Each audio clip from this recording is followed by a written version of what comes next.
Hello friends, स्वागत है आप सभी का tax and accounting with Arun Sharma में। स्वागत है आप सभी का मेरे यूट्यूब चैनल पर और इसी नाम से मेरा फेसबुक पेज भी है। मेरी आपसे रिक्वेस्ट है, अगर आप इस चैनल पे नए हैं तो चैनल को सब्सक्राइब जरूर करें, बेल आइकन को प्रेस करें, वीडियो को लाइक करिए, शेयर करिए, कमेंट करना ना भूलें।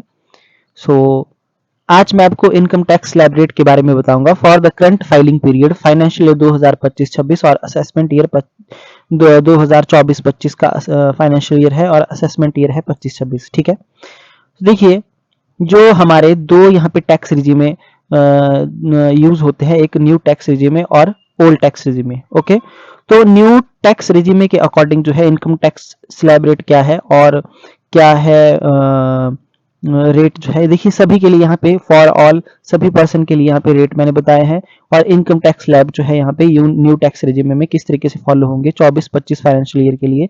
तो 0 से 3 लाख तक जो है आपका नील है, कोई टैक्स नहीं है। 3 से 7 लाख की इनकम पे 5 लाख का टैक्स है। 7 से 10 पे जो है वो 10% का है। 10 लाख से 12 लाख की इनकम पे 15% का टैक्स है।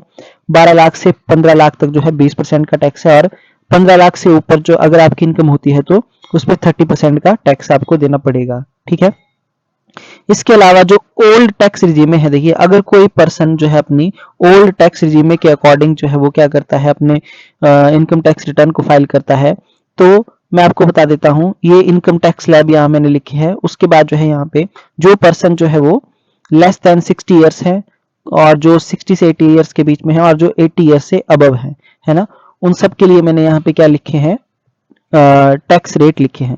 तो देखिए 0 से 2.5 लाख की इनकम पे, ठीक है, 2.5 लाख की इनकम पे कोई भी टैक्स नहीं लगेगा किसी भी ईयर के पर्सन पे। ठीक है, अच्छा जी, उसके बाद 2.5 लाख से 3 लाख पे जो है वो 5% का है लेस देन 60 वाले केस में, और जो है 60 टू 80 और अबव 80 ईयर्स में जो है बिल्कुल आपको कोई टैक्स पे नहीं करना है। ठीक है, अगर आपकी इनकम 3 लाख से 5 लाख तक की है तो लेस देन 60 ईयर्स वाले एजिस पर्सन को 5% का, 60 टू 80 वाले को जो है वो 5% का और मोर देन 80 वाले को कोई भी टैक्स जो है वो पे नहीं करना है, यहाँ पे नील बताया गया है। ठीक है, अच्छा जी, उसके बाद 5 लाख से 10 लाख तक अगर किसी की इनकम है तो लेस देन 60 में जो है 20% का टैक्स, 60 टू 80 में 20% का और मोर देन 80 में जो है आपका 20% का टैक्स आपको पे करना है। और 10 लाख टू 15 लाख जो है 30%, 30%, 30% सभी ईयर्स वाले लोगों के लिए जो है वो 30% का टैक्स जो है आपको पे करना है। उसके बाद अबव 15%, अबव 15 लाख, सॉरी, अगर किसी की इनकम 15 लाख से ज्यादा है तो सभी पर्सन पे, चाहे वो किसी भी एज के हो, उनको 30% का टैक्स जो है वो पे करना पड़ेगा।